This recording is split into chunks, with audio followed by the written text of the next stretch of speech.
Uh-oh. Okay. Now we're live. Says we're live. Okay. I hit my refresh, but we're not live. But I'm going with you, Jonathan. 15 seconds. I'm trusting Jonathan that we're live because here's the delay. He says there's a 30 to 40 second delay between that camera and my screen. Now, don't ask me how in the world of modern technology we can have that, but that's kind of how it is. But you all said last week when we asked the question, do you want to talk about grizzlies and grizzly bear hunting? You all said, yeah. All right. We're going to go through some basics on hunting in grizzly bear country right off the bat today. And here's why. Because the best elk hunting in Montana is in grizzly bear country.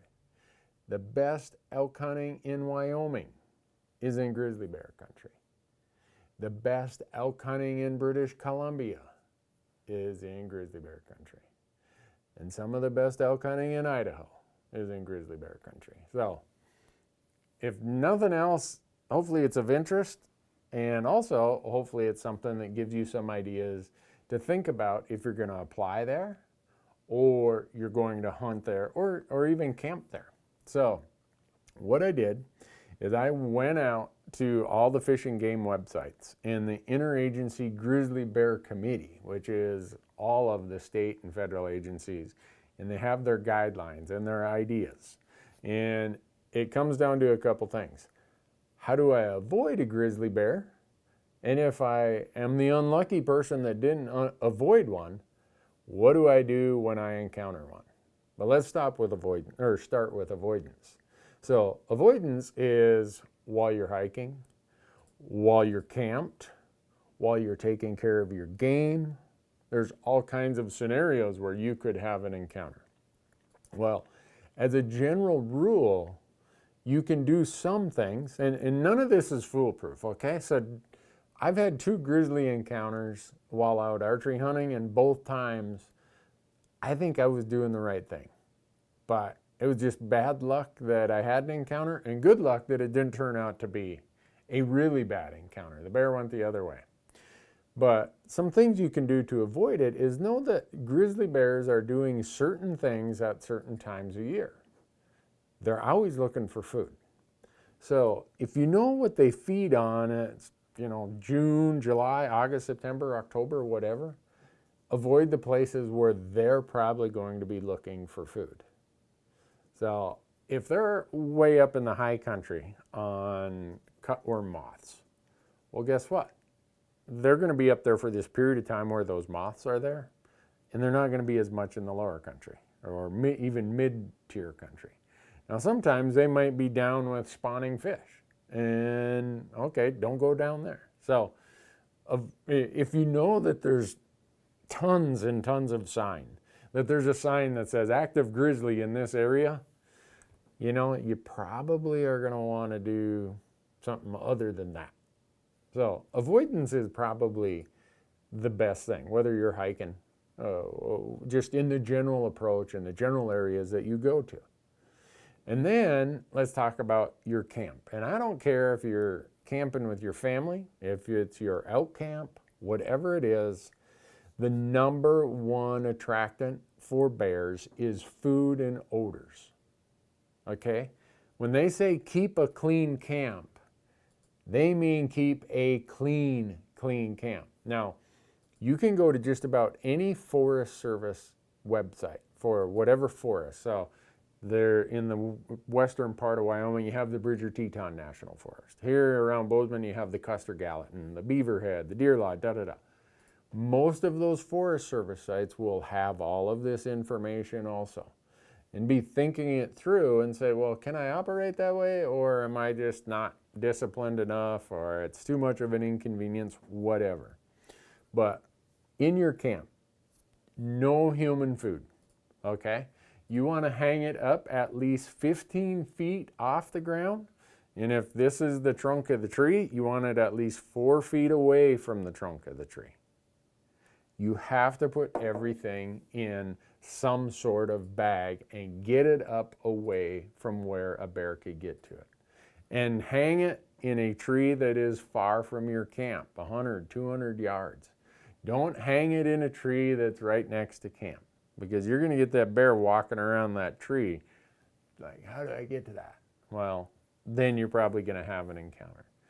Same if you have pets. Don't bring pet food in there. Don't bring livestock food, garbage. You know, we have multiple bags. We have all of our cooking and food and stuff in one bag. And then we have another bag that we hang up that's all of our wrappers, all of our, you know, dehydrated meal containers. Anything that's going to smell like food goes up in those trees, in those bags. Cooking oils, don't cook something in a pan and then dump it out on the ground. Do not do that. You are asking for trouble. Soda pop and someone dumps it on the ground. And guess what? All of these things are stuff that attracts bears. Even things like cosmetics, toothpaste, lotions, anything that has an odor to it has the likelihood that it's going to attract a bear. So don't do that. Just don't do it. And then inside your tent. So here, we're always in the backcountry. So we use bags and ropes, and you see us doing it, and it is a pain.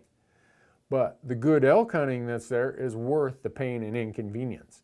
Now, sometimes you'll go to a campground, and they'll have these metal boxes, and it'll say bear proof. And you can go store your stuff in a metal box if they have them there. They say a hard-sided vehicle is considered a bear-proof type of storage. But mostly they suggest for the type of scenarios we're going to be in, get it 10 to 15 feet off the ground, at least 4 feet from the trunk. Now, a lot of people say, well, what if I shoot a bear? So you're going to have the issue of what do I do while I'm doing what I call the gutting and gilling, or not if you shoot a bear, if you shoot an elk. And then also, what do I do when I'm storing all that meat somewhere near my camp? The Montana Fish, Wildlife, and Parks website has what they call the golden rules for retrieving game meat out of grizzly country. So I'm going to walk through them because they're really, really good. And this is the time if you're a hunter where you really start thinking like, it's going to be dark in an hour and it's September. Grizzly bears are in hyperphagia. What that means is they are putting on as many calories as they possibly can before hibernation in late October, early November. So the studies have shown Montana and Wyoming, in fact, it says so. The second point here in this Montana Fish, Wildlife, and Parks, it says some grizzly bears may move in the direction of gunshots because they have associated through learning that hunting activities are associated with gut piles and carcasses. So you shoot that thing and you're like, wonder if I just rang the dinner bell, right? I mean, I've been there. It goes through your head. And that's why, as a general rule, don't hunt alone in grizzly bear country. When you're bent over and you're doing all the gutting and gilling your headlamps here, you want to have someone else who's helping out, just kind of looking around, shining their light, like, all right, it's dark. Is, big old bear coming in here. So one of the things that you probably want to think about is if you're in grizzly country, that's the time you should hunt with a partner. Now, speed or getting that bear or getting that elk away from the bear's territory or the bear's belief that something could be there, get the elk or deer out of there as quickly as you possibly can. And I know that it might not be the perfect gutting and gilling job. You know what? You can trim that up, you can clean that off when you get home. But get that there, or get that out of there as quickly as you can. Don't leave the carcass there for a long time. I mean, some people say, oh, well, I'll let it, I'm going to give it 3 or 4 hours. Okay. I mean, you're making it, that's a hard decision. I didn't think it was a great shot, so I'm going to give it more time to expire because I don't want to bump it. But there's also well, what if it's expired and those bears are smelling that? When you come to let's say that you do all the processing and you're hanging the meat somewhere near where the carcass is, and you're taking a load, and now you got to come back. Well, when you take those pieces, the hindquarters, front quarters, bags of meat, back straps, whatever, when you take those away from the carcass, if you can, before it gets dark, be looking around like, okay, there's a tree over there that's kind of in an open area.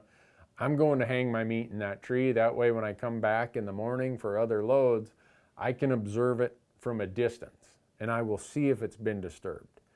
And now my meat is away from that big carcass and that gut pile, which is probably going to attract that bear more than your meat is. So meat in one spot, far away from that carcass and that gut pile.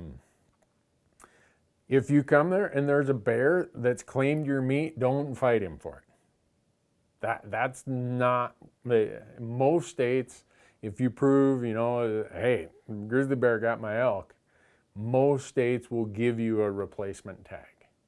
There's no elk that's worth your life or that grizzly bear's life. Usually when you have an encounter between a hunter and a grizzly bear, someone's not gonna escape. Someone's going down. Most often it's the grizzly bear. But a lot of times, or sometimes it's the hunter, and even if it doesn't get killed, it's pretty ugly outcome. Then when you are done with, all right, I've done my gutting and gilling, I've got everything taken care of here, and I've got the meat over there, I'm coming in, I'm shuttling my loads, my camp is 2 miles that way. What do you do when you get it to your camp? Well, find some place, again, near an open area that is downwind from your camp. You don't want the meat upwind, because if this is your camp and that's the meat, and the wind's blowing this way, you're going to draw that grizzly right through your camp. So downwind from your camp, find an open area with a tree where you can hang stuff high and far away from the trunk, and that you can approach and see from a distance like, oh yeah, the bear's been messing with that, or no, it hasn't. So don't bring meat and hang it all over in your camp. You are asking for more trouble. So these are just basics. I'm touching on the high spots. There's all kinds of details of stuff that you can do. When you're hunting in grizzly country, you kind of got to be, they call it bear aware. You're looking for tracks. You're looking for scat. You're looking for scratch marks. There's sign that's going to tell you there's grizzly bears here.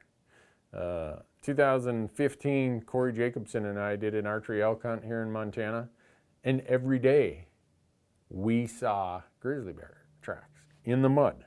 We'd walk in the dark, and you'd be looking down your headlamp. There's just boot prints in the mud, and you come out, and here's a grizzly track that big. It's like, huh? Wonder when he came through here.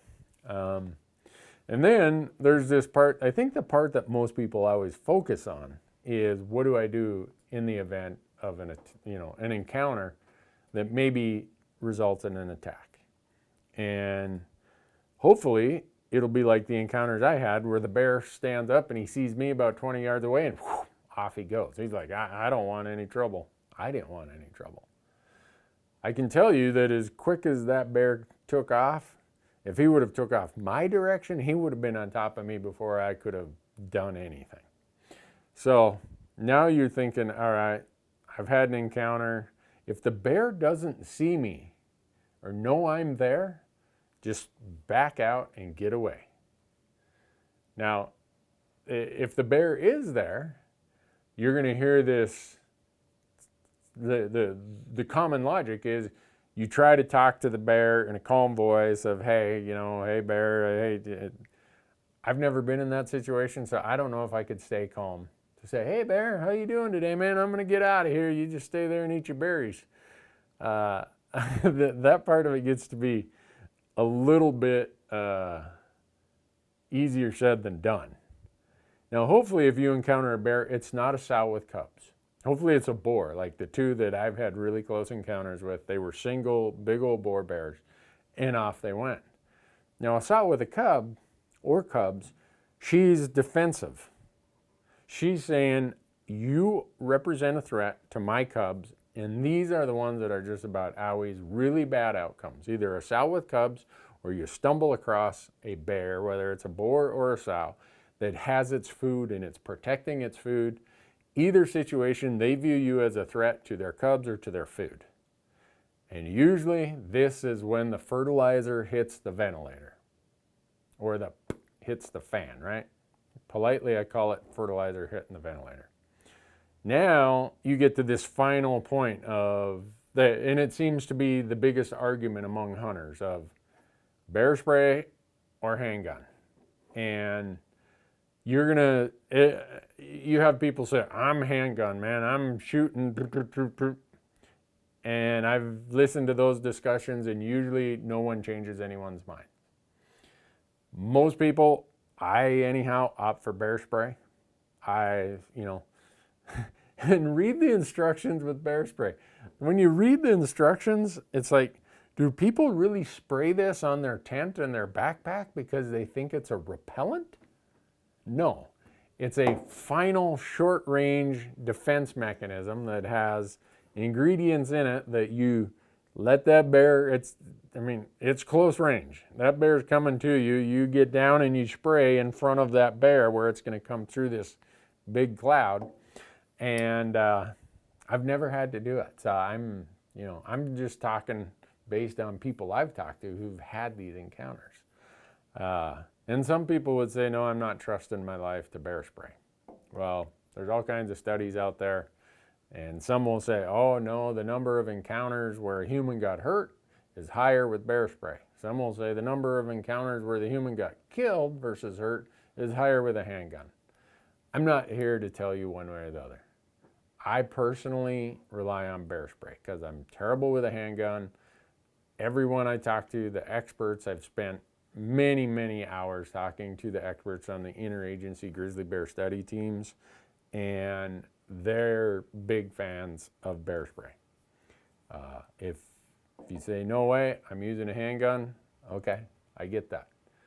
But this whole thing of grizzly bear, a lot of people who hunt in grizzly bear country like I do, we kind of take it for granted that, they're here, no big deal. And then we talk to people who don't spend large chunks of their season sleeping out in the woods in grizzly bear country, and they're a little unnerved. And I get it, because when I got a dead elk laying there, I get that same feeling. I'm like, who's watching my back here? Someone got their head on a swivel.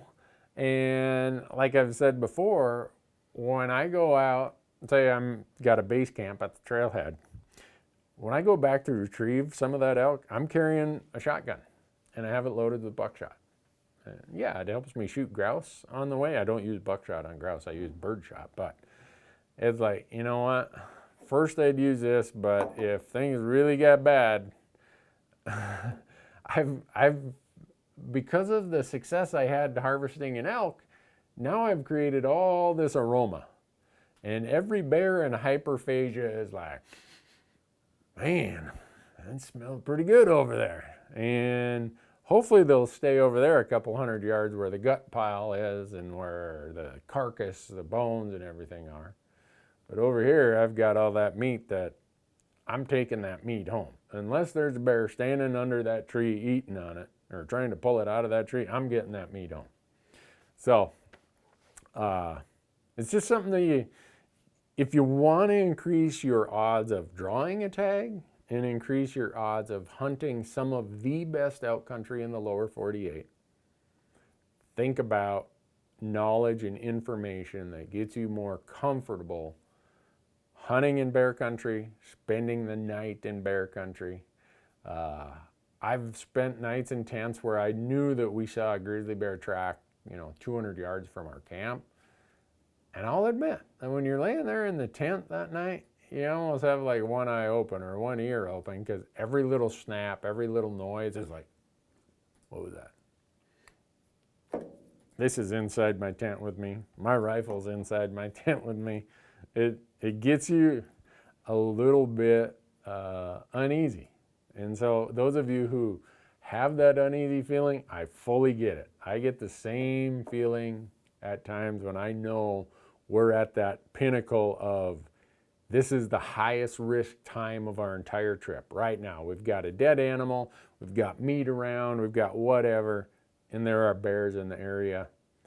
That's when the nerves and the heart rate starts bouncing up, and you're just like, who said this elk hunting in grizzly bear country was so much fun? It is a ton of fun. And they're amazing animals. I have all the respect in the world for grizzly bears. But you want to have your ducks in a row.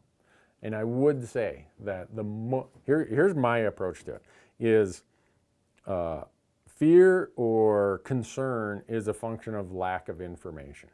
Confidence is a function of having a lot of information. So if you want to be more confident and less fearful, learn as much as you can. Have good information. I'm not talking about the information you hear down at the bar or the coffee shop. I'm talking about real information that's going to help you understand how to navigate safely in bear country, how to camp safely in bear country, and how to get your elk back home once you have it on the ground when you're hunting in bear country. So I wonder if that covers enough grizzly bear stuff. You think so, Jonathan? We cover it enough? We promised them last week that we'd get down on the bear stuff this week. So, and I blew through all that without telling you who makes this possible, so spare me the next minute. GoHunt.com, sign up for the Insider and use promo code RANDY, and you'll get $50 credit in their gear shop, a gift card. And it's close now. We got 2 weeks, 13 days left, that if you use promo code RANDY to sign up for Insider, you are in the drawing for the Wyoming Commissioner's Tag that you could convert to any elk, deer, or antelope tag in Wyoming that maybe you didn't drop, but you want it. This would be your chance to get it. And then we got our wonderful friends at Bowtech. Go to bowtecharchery.com, loophole.com, gerbergear.com, like this. These knives came out on the website last week for 1 day, and they already sold out what they had. So this one is going to be back in stock on Friday, I'm told, and this one is going to be back in stock on Monday. And if you use promo code Randy out at gerbergear.com, you're going to save 20%. So, Rocky Mountain Hunting Calls, go there and use promo code Randy, save 15%. And if you're getting a new bow set up, you know it, right? Our friends at Tight Spot, Ripcord, and Black Gold, those are the companies that you want to hang out with. They are really, really good folks. Oh, and today we drew the final winners of our survey. Thanks so much for all of you who participated in our survey. We've drawn 10 winners. The last two is John from Pennsylvania and Stephen from Minnesota. We drew you guys today. Now that we've drawn everybody, all 10 winners are going to get the emails, the addresses, and the companies are going to mail you your package of stuff. So bear with us. We've been holding them because it's just easier with our sponsors who participate rather than send them 10 different emails to say, here they all are. So the cool thing is how much information we got from this process. So later this summer, we're going to do another one. You guys gave us so many things to think about in this survey. Now we got more questions. So we're going to give away a whole bunch more gear when we do this next survey. So you're going to have a chance to win. Now, all the questions. We had so many questions today. Facebook, Instagram. So many of you give us really good questions that start us down the path of what we want to talk about every session. So I'm going to grab some of these. I'm going to go grab some off the live feed here on YouTube. Someone says, when you're archery hunting and you're trying to call bulls in, and it's at that time when the thermals are switching in mid-morning, do you start hiking from the bottom so that the cold morning air will be in your face, and work your way to the top? Or do I get on the top in the dark and hunt my way down? Normally, I'm going to be trying to hunt my way up in the morning because I do have, right at daylight, I have that morning thermal. It's pretty predictable. And I'm going to try to get myself up there to mid-slope or somewhere. And then once it starts switching, if I hunt kind of at a mid-slope level, you know, it's not like a perfect line, but you're doing this, then no matter which way the thermal's going, at least I can be perpendicular to it. And I can still get a setup and have a good encounter, no matter whether the thermal's strong coming down, fickle, some up, some down, or now switched, say it's 11 in the morning, and it's going up really strong. So, let's see. I wonder if people will like this when we do this. Someone asked a question, it was almost like our lessons learned video we shot yesterday, Jonathan, about what do we do for our base camp or not base camp based on mobility. You're going to see we shot a video that I completely screwed up last year's Nevada archery mule deer hunt based on the very first decision of the hunt is, do I want to do a base camp that is not very mobile, or do I want to do a backpack hunt that would be mobile and give me more options? This one gives me more comfort, more everything else of conveniences. I'm probably going to be more rested, can hunt harder. Well, I picked the mobile base, or the immobile base camp rather than the mobile backpack camp, and you'll see why it costs us. Now, elk hunting, it depends on the time of year. It depends on whether I'm archery hunting, is it a high pressure area, low pressure area.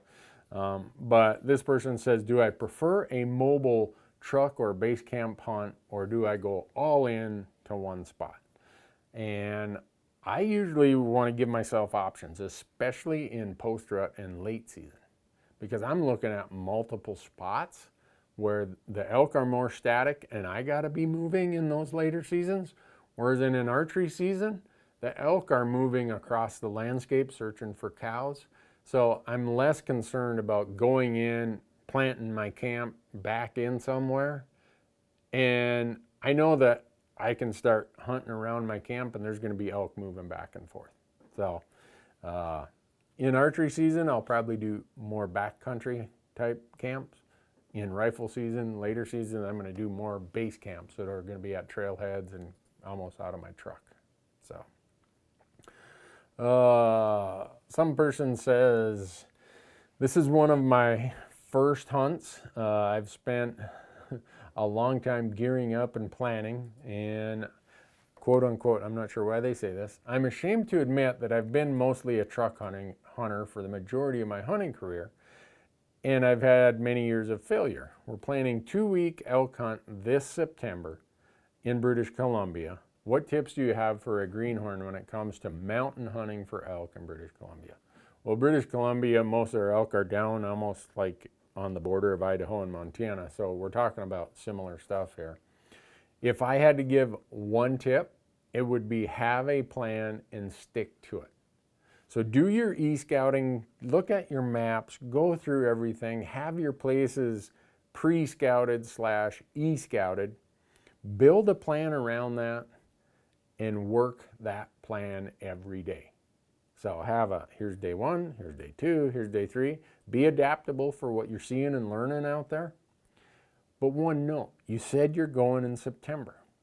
Now September is peak rut. If you look at all of our content, in peak rut, we are not hunting sanctuaries. We're not hunting far, far away from roads unless we have to. Because these bulls are looking for cows. And a lot of times the cows are feeding in a clear cut or a burn that might be near a road. Or maybe just the best food is within a half mile of a road. Well, that's where the bulls are going to be in September, is where the cows are. So don't walk past a bunch of elk just for the idea of, oh, I got to get 4 miles from a road. Because you might be walking past the elk to just go some arbitrary place that you shouldn't go to. So have a plan and stick to it is probably the number one thing I'd tell people. This one is a bit of a personal question, give you a little insight about how I got into hunting. It says, hey Randy, can you discuss how you fell in love with the field dressing of elk? You're always asking that you can do that task with your guest hunters. So when you come with us, we provide everything. It's like, we'll loan you everything. We're going to ask you to be part of our camp. But Randy, I get to do the gutting and gilling. So the person is like, what? And they actually say, I know several people who dread the moment that they kill an elk. And I get that. But for me, whether it was hunting or fishing, kind of the rite of passage in my family was how well you took care of the meat. How well did you fillet those walleyes? Did you salvage every little bit of meat you could? Did you get rid of every little fish bone or bluegills or whatever it was?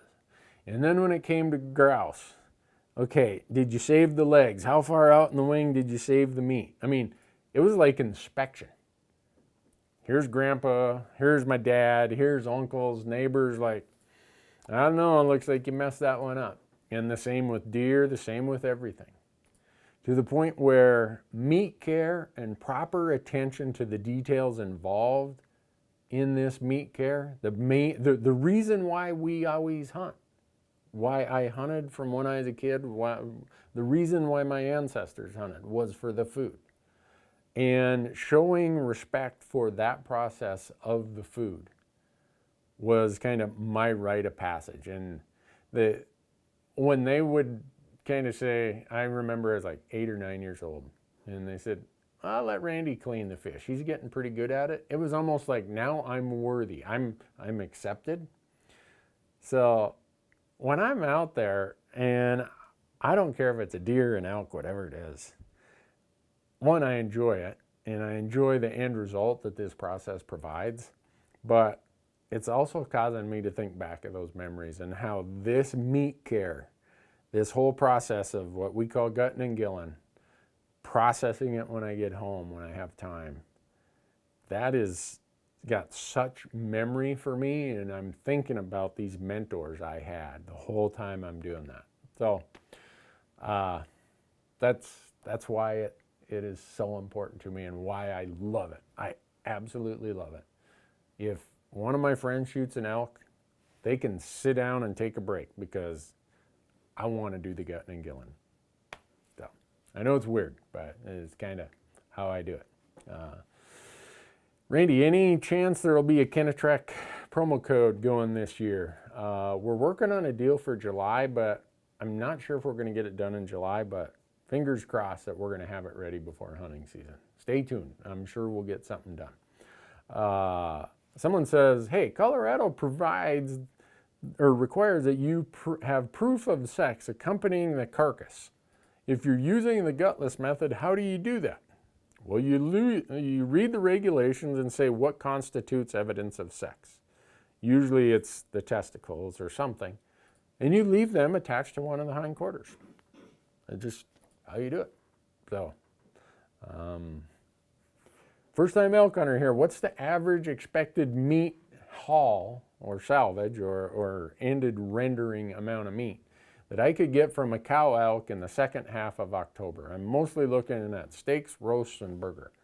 Most cow elk that I'm familiar with are going to be 200 to 225 pounds of yield on the meat. Depends on how closely you trim it, how much bloodshot there might be, stuff like that. So if you said 200 pounds plus or minus, probably right in there. Hey Randy, I'll be hunting in late August, archery elk. Would I be wasting my time by calling then? No, you're not. Should I call at night or in the dark? Yes, don't hesitate to call at night or in the dark. So I'd go after it. Wayne asks, is a 6.5 Creedmoor an ethical cartridge for elk hunting? And if so, is there an effective range in my opinion? Okay, last week I gave you my opinion, and it doesn't matter what cartridge it is. For me, once that cartridge is not going at 18, the bullet is not going at 1,800 feet per second and doesn't have energy over 1,200 foot-pounds, I'm no longer shooting it. So whatever range that is under the conditions, elevations, atmospheric and environmental conditions, for me, beyond that, you're starting to push it. So learn your load and you'll be fine. If you're calling and you get multiple responses, how do you decide which elk to pursue? Is one more growly bugle indicative of a more mature bull? I don't care. I listen. If there's one over there and one down there, it's like, all right, what's the terrain and what's the wind doing that gives me the best chance for an encounter? And that's the one I'm going after. I don't worry about, oh, that sounds like a big old boy or that one. I mean, yeah, I get excited if it sounds like that, but I'm really interested in what's going to give me the best likelihood of an encounter. So, let's see. Are there grizzlies in the Wind River range of Wyoming? Yes, there are. I think about what I'm going to be able to do. I'm going to be, let's see, in grizzly country in Montana and Wyoming this year. And the spot I'm going in Idaho I'm not too worried about grizzlies there. But the Wind River range of Wyoming, yes, definitely you can count on the fact that there's going to be,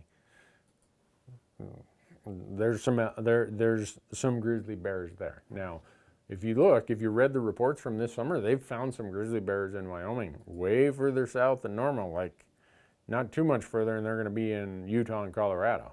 So just know that's part of the process in western Wyoming. Western Wyoming has grizzly bear densities that are super, super high. Randy, how concerned are you at bumping elk when you're walking in the dark? I do think about it. I try to think of, all right, the places I'm going to and the trail or path I'm taking to get there, how do I make sure that I'm not that likely to bump elk? Well, usually I'm going with the wind in my face. So even if they are over there, 500 yards, if the wind's coming from them to me or coming from them downhill, very unlikely. I don't want to walk in with the wind at my back or anything like that, but it's something I think about. I also know where they're going to be most of the time at night. They're going to be feeding. So where are these feeding locations? So I'm not going to go plowing through all these feeding locations in the dark. I want to set up near those feeding locations so when the sun comes up, I can glass them or I can hear or whatever. But if you don't do it right, you can mess up some good elk hunting by just plowing through there in the dark. Let's see, aluminum or fiberglass trekking poles, I have some of both. For me, I don't really make that big of a deal what they are, but I like the clip ones, the binder clips, rather than the twist ones. The twist ones, they get a little dust and dirt in them, and they won't go as tight as you need them to be. They're harder to adjust. You get a big ice ball or snowball on them. Just make sure whatever you do, you get the binder clip ones. Do I ever get negative notes left on my truck when hunting on high-use public land? No, I haven't. I hope I don't. Or if I have, I didn't notice it. Have I ever shot a bull elk that died on private land on any of your hunting show episodes? Nope, I never have.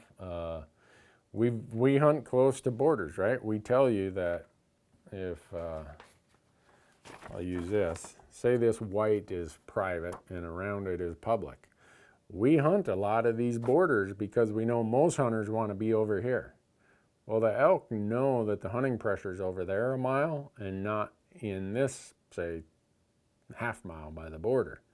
So we do hunt a lot of that. But whenever an elk is coming from private onto public, I will not shoot at that elk, whether bow or rifle, until that bull is this direction where I'm now between the private and the bull. The last thing you want to do is be over here, have a bull come across and you shoot and it goes back. My preferred option is to already in the morning or afternoon, wherever they're bedding, whatever they're doing, if they're coming back to their private land sanctuary, I want to be between that private land and where they're coming from. And I'm out here, so when I shoot, they're likely to go back that way. But no, I've never had one show up, or not show up, end up on private land. So, can I do a little plug? I love little companies, right? So there's this company in Thermopolis, Wyoming. You see this right here? They sent me this as a sample. They're like, Randy, what would your audience think of that? So it's got the Randy Newberg Hunter logo on it. It's got the Fresh Track elk tracks on that side.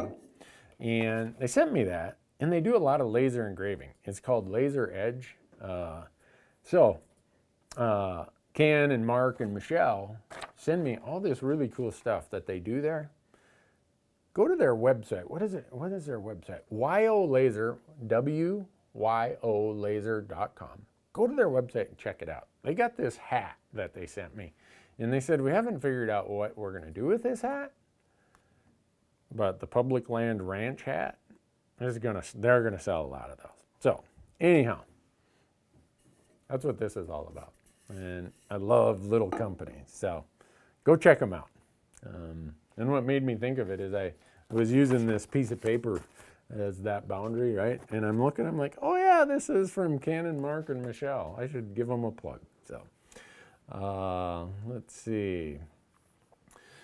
Malcolm says, can you do a video on choosing the right Sitka gear to wear and the best way to layer it? I want to buy some, but I'm afraid of not getting the right gear for the hunt. Malcolm, if you go out to our YouTube channel that you're on right now, we have probably 3-4 videos out there that have this same exact topic. The thing we always get whenever we answer that question in a video is, oh, this is just a Sitka ad. Well, people ask what we use and how do you do it and what's the proper way to do it. So that's why we do those videos. But there's a bunch of them out there. And when you watch it, you'll know my uniform is my Jetstream jacket and my Timberline pants, and everything else after that is just about layers. So do you use llamas to pack in the early season or wait later to do that?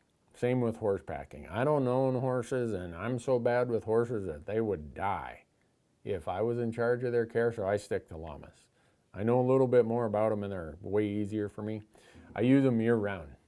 And this year, I think our first trip, depending on where we end up in Nevada, will probably be in August. It will be an August archery mule deer hunt. And I think we're going to bring llamas on that one. Do I use an elk decoy? I don't.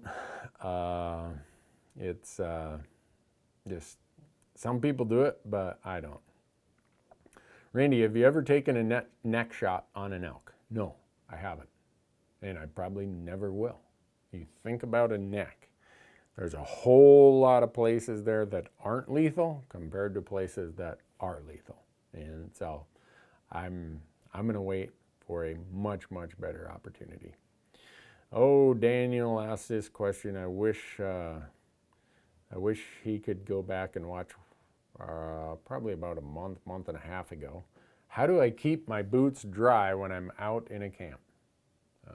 I brought those boots home. Anyhow, it's here. It comes down to those little hand warmer packs that, you open them up, and when they're exposed to air, they warm up your mittens. Drop one of those in the toe of your boot every night before you go to bed, and tilt your boots up slightly so that warm air will come out. In the morning, the inside of your boots will be dry as paper. So that's how I do it. Let's see, Randy, what is bloodshot? How does it occur? Do you know what is good to keep and how do you know what is good to keep and what is tossed? Well, bloodshot is, and there's some shots that really create a lot of it. You'll hear people say, oh, with elk, you want a high shoulder shot. You want to knock them right down. Well, you're hitting that elk right above the shoulder. You're going to ruin a lot of the front shoulder. You're going to ruin a lot of, depending on how far back it is, a lot of the back strap or a lot of the neck and neck roast. I don't like high shoulder shots because you end up with a ton, I mean a ton of bloodshot meat. And bloodshot meat, you pretty much want to get rid of it because it's the stuff that goes bad really quickly. And so you got bloodshot meat in with your really good meat. The bloodshot meat start going bad really quickly. Well, that bacteria that causes that starts getting to your other good meat. And I don't know about you, but if you look at nothing, or look at a big chunk of meat that's nothing but a big pile of blood, it's not something you really want to eat. So there are some shots, like the double lung shot, like right through the ribs. I mean, yeah, the elk may walk off, but you're hardly going to cause any damage there. Now, a quartering away or something goes bad and you hit them in the hind quarters, oh my gosh, you're going to have so much bloodshot and ruin so much meat. Now, there are archery, that's less of a concern. I mean, archery, first of all, you want the double lung, and a broadhead is not moving with the velocity that a lead projectile, a bullet is. And when it hits, it's not like a broadhead just disintegrates into lots of little pieces like some bullets do. So with bullets, you want a controlled expansion bullet to have less bloodshot. So it's going to penetrate, and it's going to, they call it controlled expansion because it controls its expansion. It pedals out like this as it penetrates. Now there are some bullets out there that are built with a really thin outer jacket, and as quick as they hit and go in a little bit, it's like boom, they just fracture. Well, you're going to have a load of bloodshot meat. So those are things that go into bloodshot meat. And for me, like I said earlier, I really hunt for meat, and I want to I want to have those shots that are going to result in the least amount of bloodshot meat. And yeah, sometimes stuff goes wrong, or you hit it and you're like, how did that happen? And it's moving away at an angle that's not quite what you want, but you have to take that follow-up shot. And so I understand that sometimes things happen, but don't invite those kind of problems, I guess is what I would say.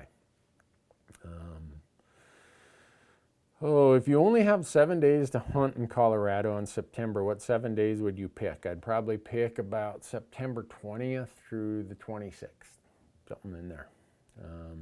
Did you all know that we're going to hear about Wyoming antelope and elk tomorrow?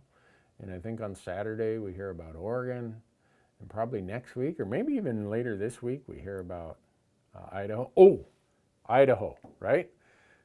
I've told you that Idaho is one of those states that has over-the-counter opportunities. In fact, it's probably my favorite over-the-counter opportunity that you could have, if you don't draw any of these other tags.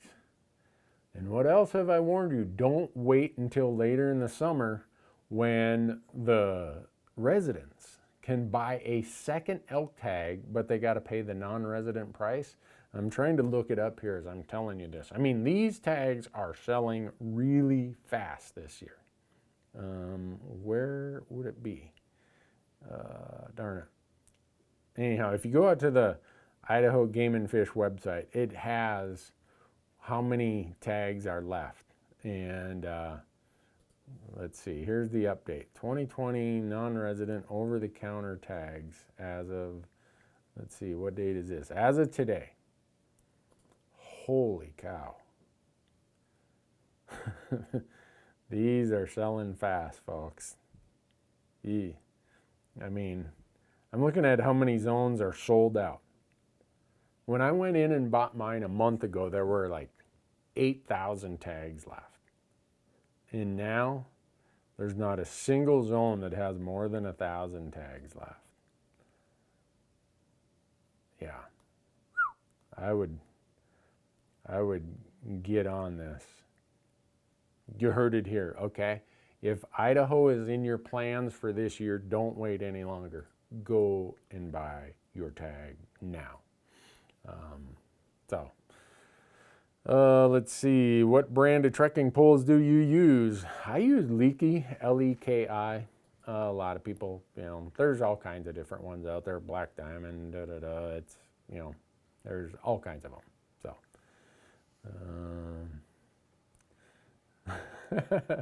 So you people, I'm some people who don't want you to come to Idaho are like, oh no, they all sold out.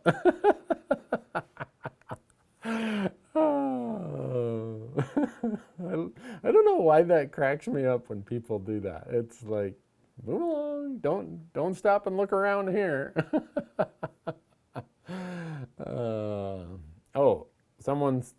When we were back talking about grizzly bear, this is a good point. When you're in grizzly country and you go into your tent, don't have bloody clothes from gutting and gilling and butchering your elk in your tent with you. Take those somewhere else also. That's another really good one. So, I don't know what Pizza Pie is thinking here. He says, you said something about eating wolf meat and having a taste test at your office on the last episode. Do you have a time and date set aside, or was that a joke? We don't have a time and date set yet, but it's no joke. We got the clearance, man. We're doing that right out here in this parking lot as quick as we get around to it, and we can bring in the birch barrel burner and the Traegers and invite our friends over, and everyone's going to get a chance to eat some wolf meat. So, I don't know if people might just say, not doing it. Another thing. Last night I sat in on my buddy Corey Jacobson, his elk101.com. On Tuesday nights in the summer, he started to have a bunch of elk calling live events just like we have here. So on Tuesday nights, go sign up for Corey's email list, and he'll notify you when he's doing it. Last night was a really good one. I sat through all of it. He didn't say anything about grouse hunting, though. He purposefully blackballs me from the grouse hunting idea. Let's see. Someone says, what can we do to get the ball rolling on a grizzly bear hunting season so they have a healthy fear of humans? Well,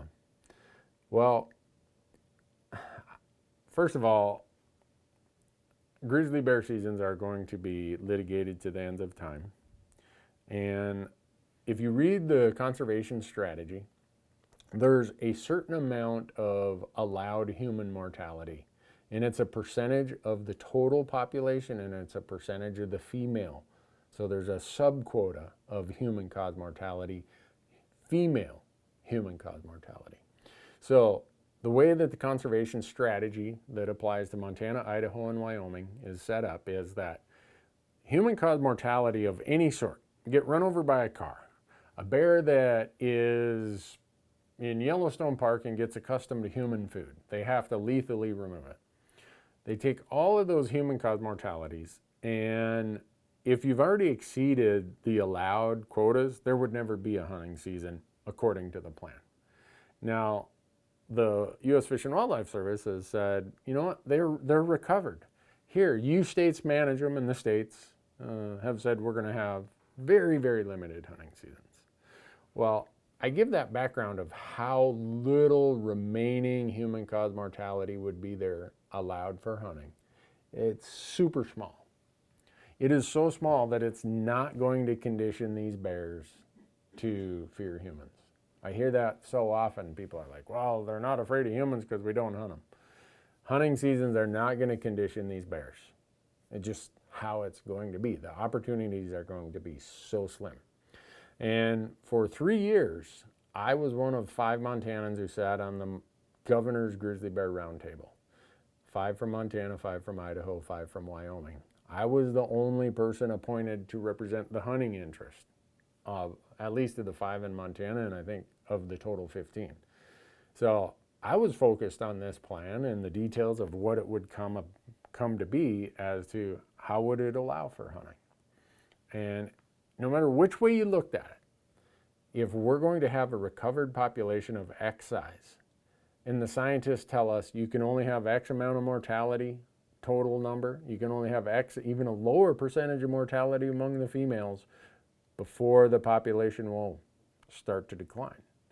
And the last thing you want to do is have a population get delisted and have it decline where it gets relisted, because you only get one bite at the apple on this stuff. So I'm all in favor of the states having these hunting seasons, but just understand it's not going to be very many opportunities, and the opportunities are going to be so slim, it's not going to change bear behavior. It just isn't. Let's see. Really? Someone says it's no joke. Look at the Idaho Game and Fish page. It says non-resident elk tags sold out June 17th. And the deer tags are likely to sell out earlier than last year. I don't know, Annie. I have no reason to doubt you, but this is, if that's the case, this is 6 weeks sooner than they sold out last year. Holy cow. Wow. I am really, really good. Really thankful that I did the good thing of going and buying my Idaho elk tag before today. Josh says, hey, can I get a few weeks notice on the Randy Newberg going out of business, come and get it garage sale? So what happens is every 2 years, maybe every 3 years, I have a come and get it event out at my house. And so when rumor gets out that I do that, so many people are like, hey, I want to be there. So I don't charge anything for it. What I do is I put a green sticker, 20 bucks, red sticker, 30 bucks, and you have to make a donation, and it usually goes to the food bank here in Bozeman. And so, all right, I'm going to have to answer this question because it comes up all the time. It's been coming up on all of our YouTube videos. So here it is.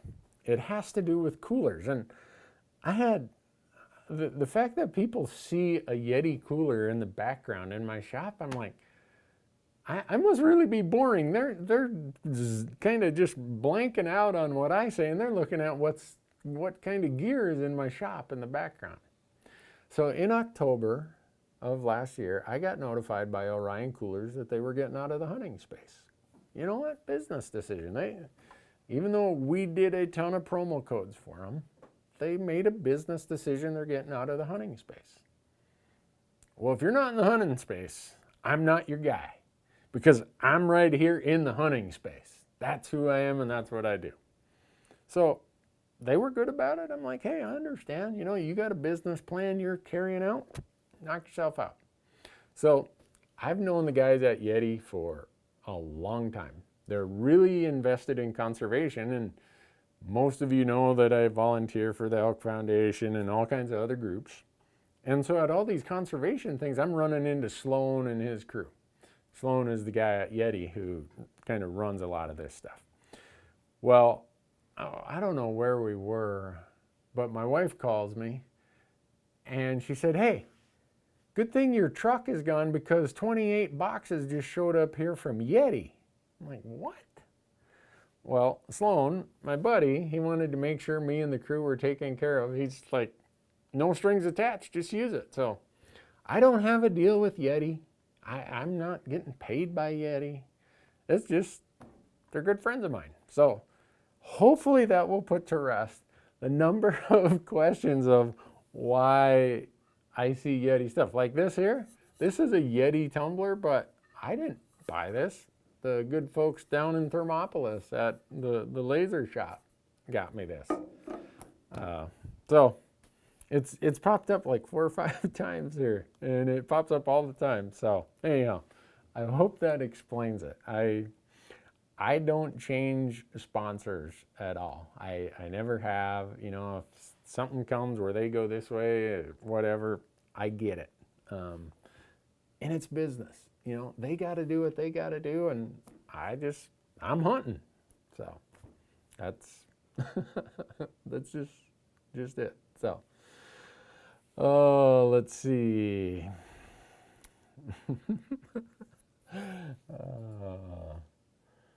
This is funny. What's that about? Oh, no. Okay, I read that wrong. Hey, Jonathan, did you verify that what these people are telling me that Idaho sold out? I'm going to the Idaho Game and Fish webpage. This is, I hate to spend so much time on it, but this is really disturbing if this happened this quickly this year, because next week I was getting ready to do this whole thing about the leftover tag options. Oh no, this is, I'm not seeing it. Someone says it's here on the website. I don't see it. Let's see, licenses, non-residents, license tags and permits, all right, where's this thing at? I don't see anything that says they're sold out. I think you guys might be jerking my chain here. Oh, someone says, hey Randy, we want more shop stories. He or she is referring to Jonathan edited that. He filmed it and edited. The crew here is, for years, has been telling me, Randy, you have some of the funniest stories. You need to just sit down and tell them. I'm like, the last thing people want to do is listen to me jabber and carry on. But they kept pressuring me. So I'm like, all right, I'll do it. So we go and do it. And I'm thinking that, you know, maybe 5,000 views would happen. And I look, what are we at? Like 150,000 views in the last 8 days since it went live? You people are really bored. If you think it's worth sitting around listening to me tell old hunting stories, man, it just completely, it caught me so off guard. So now I'm trying to figure out, all right, do we have any other trips that were kind of goofy like that, where something went snare wire, or we did this or we did that, and it'd make a good story? I don't know. What? Annie is right. She said, go to the third article down on the website of the Idaho Game and Fish page. Holy cow. It says non-resident elk tags sold out on June 17th. Last year, they didn't sell out. They went through the end of July without selling out. And deer tags are likely to sell out earlier than last year. The projected sell-out date for deer is August 1st. Whew. Holy Mackinac. So last year, they sold out August 16th. The year before, September 24th, and the year before that, October 31st. Guess what? Word's getting out that you can go to Idaho and go hunting. Man, sorry folks. If you were sleeping at the switch, too bad for you. Man, am I glad I'm sitting on an Idaho elk tag now. Wow, I bought an over-the-counter one not too long ago. Man, Annie, thanks for putting that up there. I apologize. I really screwed this up. So here's a request we've got many times. Anthony just asked it, and we've talked about it, right, Jonathan, on our Monday meeting. Anthony says, Randy, your shop stories are so good, you need to make them a podcast so we can listen to them while we're on the road.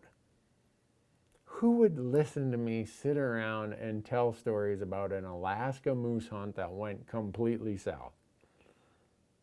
I don't know. I guess maybe if you're driving down the road, it'd be better than listening to whatever's on your jukebox or listening to talk radio or something.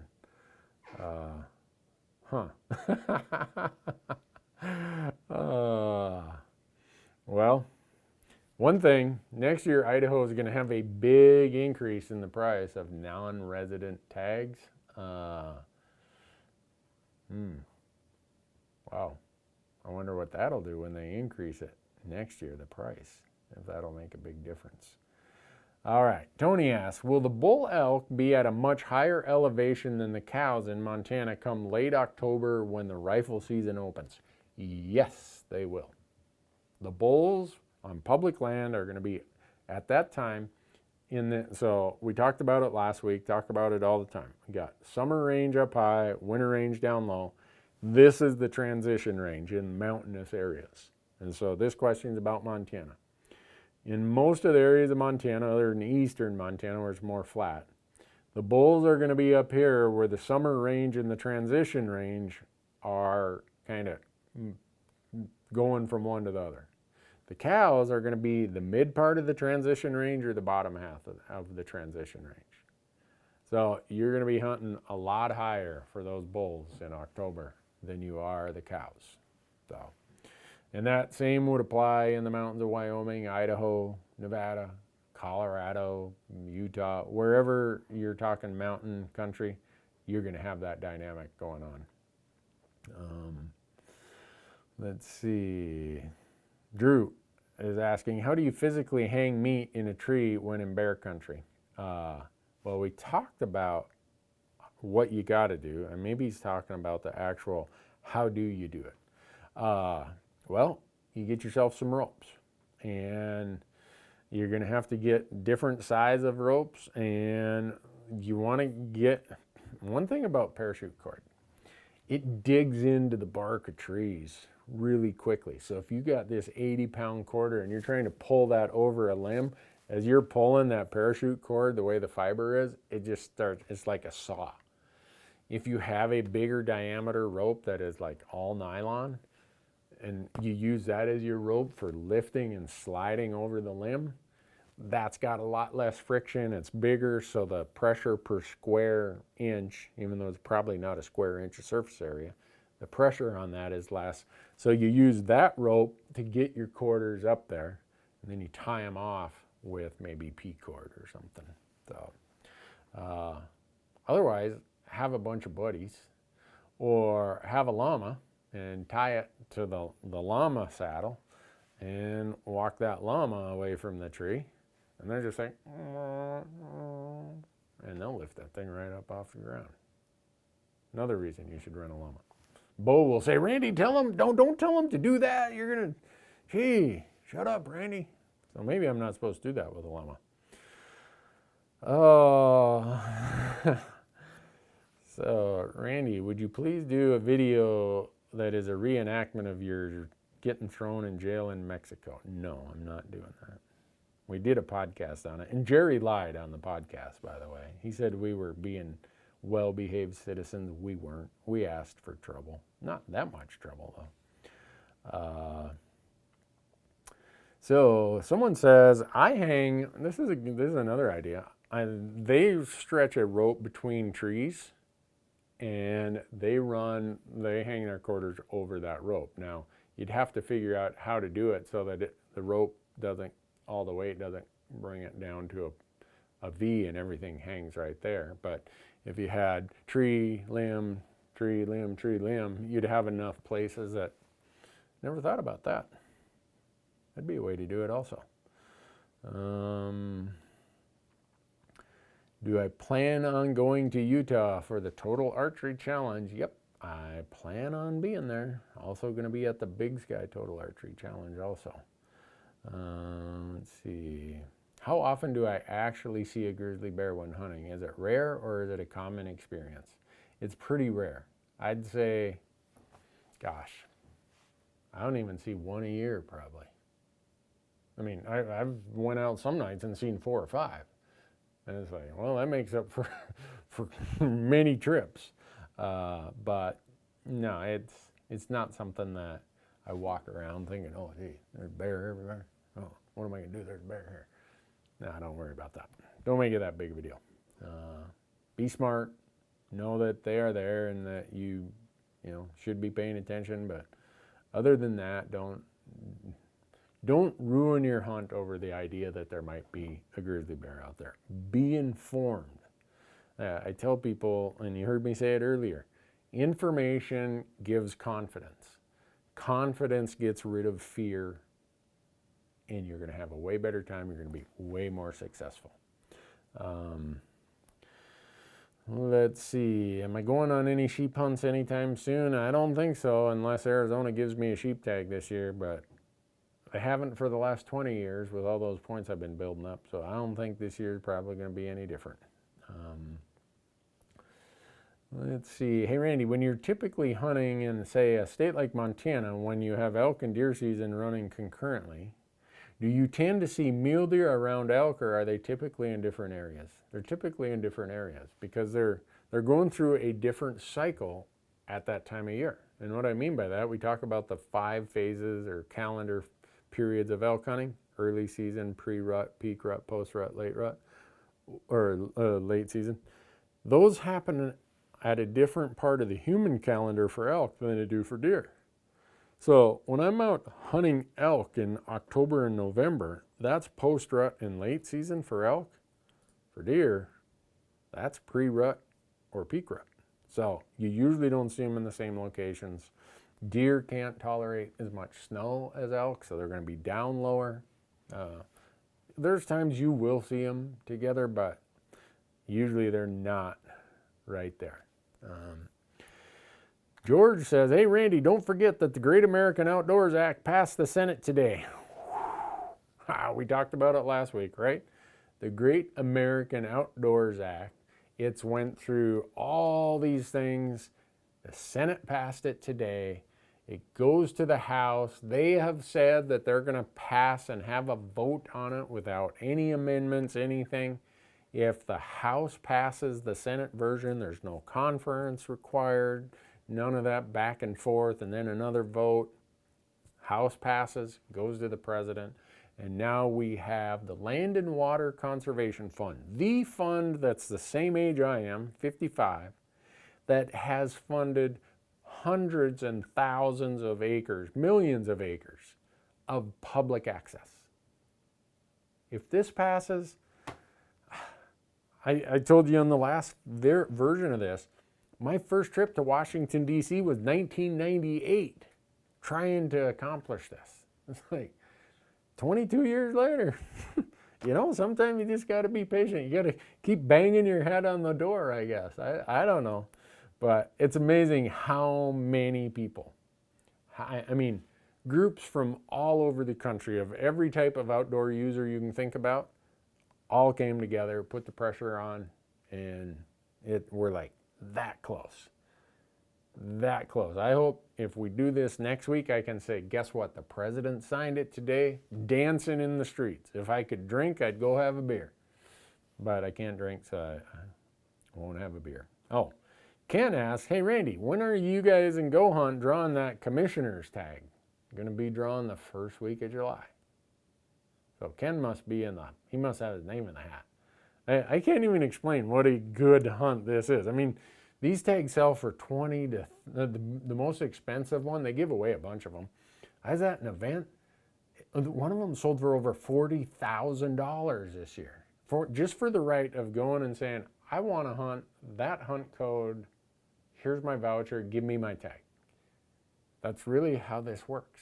And to get in on that, you go to gohunt.com, sign up for the Insider using promo code Randy. And if you do that before June 30th, you're in the draw. So Ken must be in the draw. I can't say that. I can't say that. Some of you people are way, way funny. It sounds like our grizzly bear discussion brought out some rattlesnake discussions. I'm not a rattlesnake expert. I encounter a lot of them when I'm out in the earlier part of the season. I believe in rattlesnake karma. That being, I'm going to leave them alone, and I believe they're going to leave me alone. And so, if I was going to eat one, yeah, I'd probably, I wouldn't have any problem killing one if I was going to eat it. And I know a lot of people who do eat them, but I'm not going to kill it just because it's in my way. So, oh, what did RJ say we had to do today? We had to talk about Father's Day. So, right here, can I tell, you guys want a little story, kind of like my shop story? So, this right here is, it says, if you hook them, you cook them. And you want to know the story behind this? It has to do with my wife. So, we moved to Bozeman, Montana in 1991. We got a little 1-year-old with us. And Montana, Bozeman especially, deems itself to be the fly fishing, the trout capital of the world. So, we go out and I'm knocking a few of these trout on the head, or as I call them, spotted river carp, and I throw them in the cooler. And you get these people giving you the kind of the side eye, like, what are you doing there? And some people would even say something about it, like, hey, do you got to kill that fish? Yeah, I got to kill it to eat it, okay? Because fishing in my family is a very utilitarian pursuit, especially with my wife. So over the period of time, these mostly tourist folks who show up here all decked out, they're like so overdressed and they're so underprepared. They're like the worst fishermen on the river is usually the blowhard that's going to give you the red ass for thumping a trout on the head and eating it that night. Well, you can get this shirt out at shoprandynewberg.com. And if you buy one, you get 15% off a second one and free shipping through the night of Father's Day, which is next Sunday, or this coming Sunday. Anyhow, so my wife, she's really not having fun with fishing and having people give us the red ass about keeping a few of them.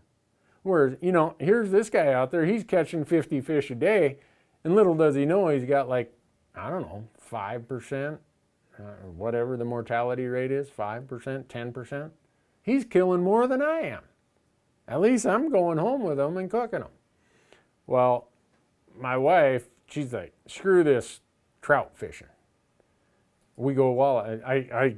I grew up in walleye country, and so I'm thinking, well, this is my chance to really get her hooked on walleye fishing. So we go buy a boat, motorboat, and we start catching walleyes. And she starts eating walleyes. And she comes up, she heard this somewhere, but it says, this is what she'll tell you. If you hook them, you cook them. And that's really how it is at my house. So I make no apologies, none, for taking a fish, knocking them on the head, gutting them, gilling them, filleting them, putting them in some hot grease or some butter, and eating them. I know some people don't like that. And I do it within the norms of, what the law is, and worried about the ability for the fish population to prosper. But I get the same kind of grief about shooting grouse. Some guy, he's a good guy. We finally, he realized that my grouse thing is a little bit of good humor, but he sent me an email the other day giving me the hard ride about the fact that I'll shoot a grouse on the ground, I'll shoot him in a tree, I'll shoot him on a stump, I'll shoot him with a shotgun, I'll shoot him with a .22, I'll shoot him with a bow. Because forest chickens, I grew up eating forest chickens, partridge, whatever you want to call them. And I don't make any apologies for the fact that I didn't have a $5,000 shotgun in my hand and I didn't have 3 specialty breed dogs putting them on point. I'm sorry, that's just not me. If you want to do that, I love to watch good dogs work. They're so cool. My buddy Wade down in Arizona has a poodle pointer that's the best quail dog I've ever seen, and I love hunting behind it.